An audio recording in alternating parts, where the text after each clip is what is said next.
Hello and welcome to your astrological vibrations for Tuesday, November 3rd, 2020 by Gaia Blooming.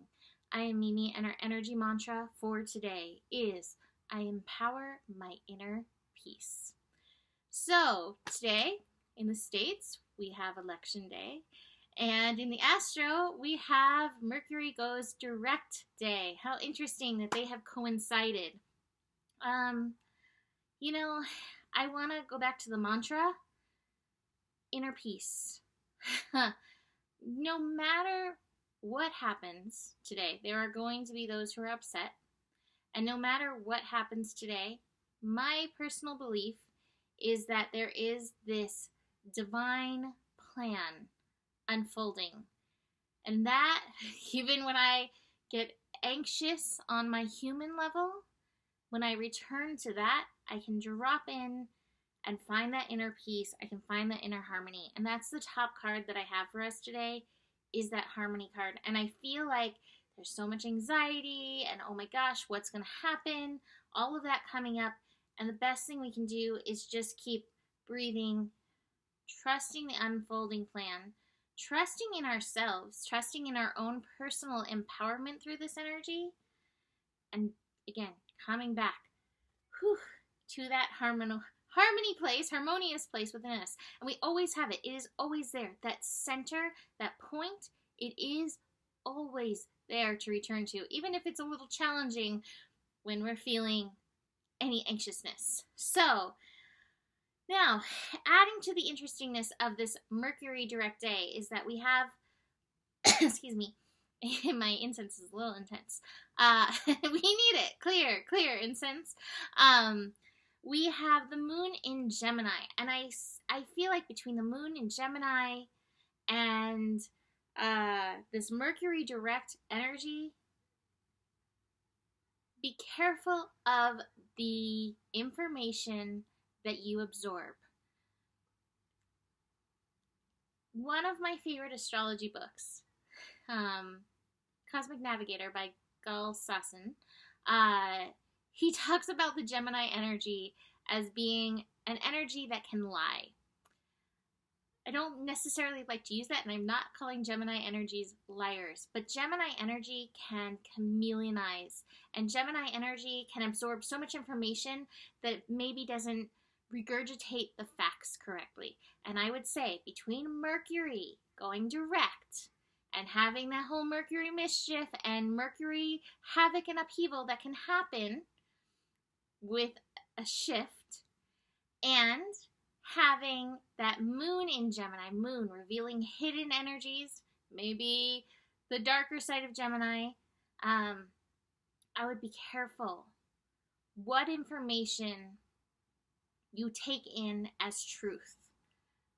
And just as you take it in, just let it move through you like wind through a tree.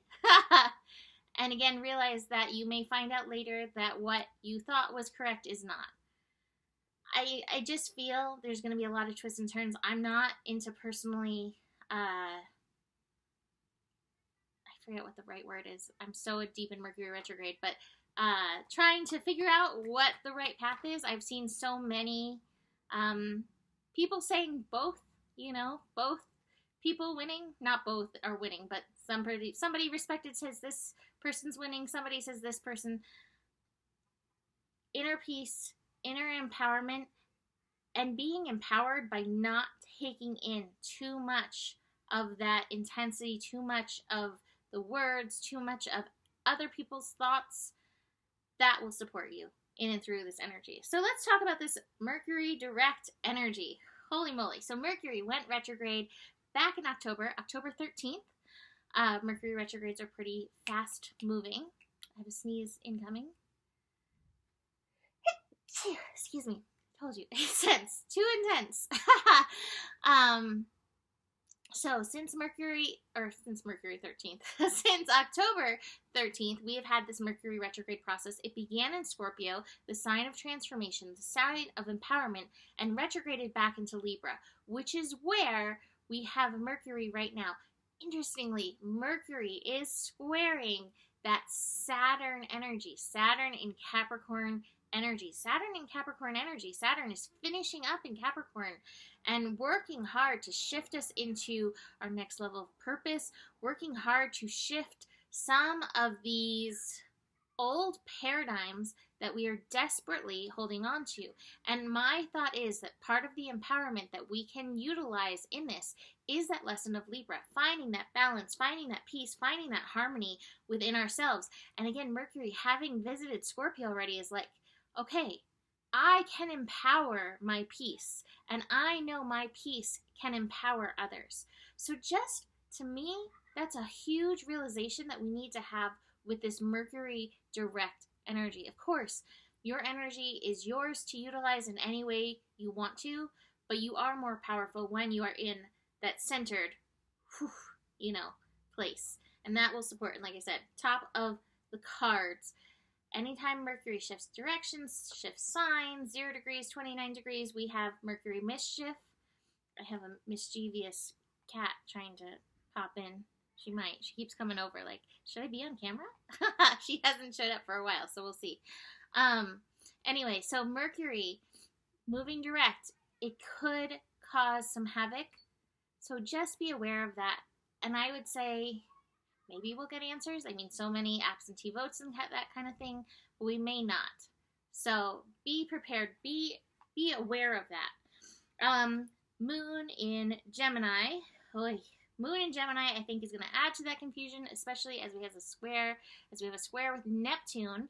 And isn't Neptune currently in an opposition with the United States? Neptune, there may be some illusion. Again, be aware if you're watching the news or reading news updates on Facebook that you may not be getting the complete truth. There may be illusions and skewings and confusion, and it may take you on this ride. So if you choose to watch, that is on you, but you may want to at least take breaks to pull yourself back, to recenter. Moon is also going to be connecting to Mars.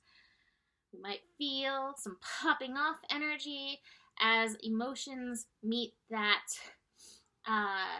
passion, aggression energy that Mars can bring. Then we end the day with that Venus-Uranus inconjunct.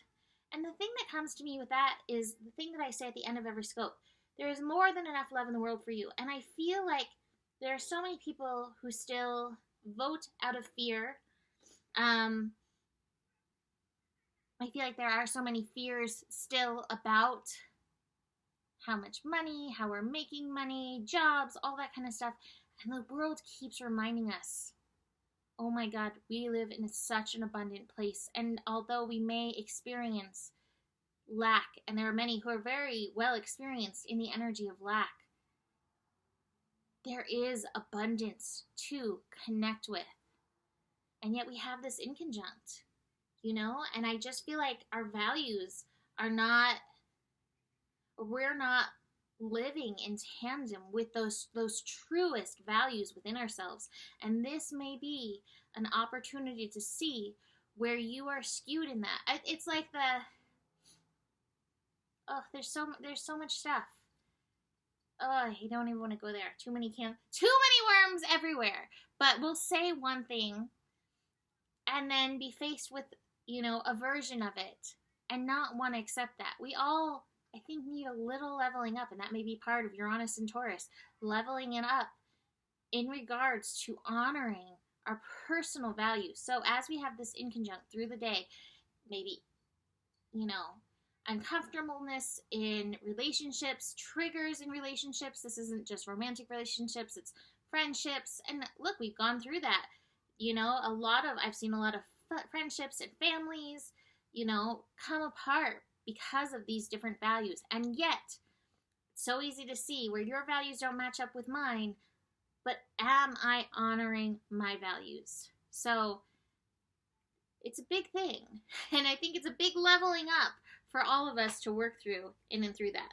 That being said, we've got some breakthrough coming. I have the Rebel card. So that, to me, is very positive. The Rebel card and the Harmony card. Where do you need to break those old chains? And maybe some of those old chains are the way you've treated some of these things that you say that you value. Again, this is no accusation. This is all of us working that. I have the nothingness card. We may be feeling a little void. We may not get the answers right away. There may not be answers that we necessarily want.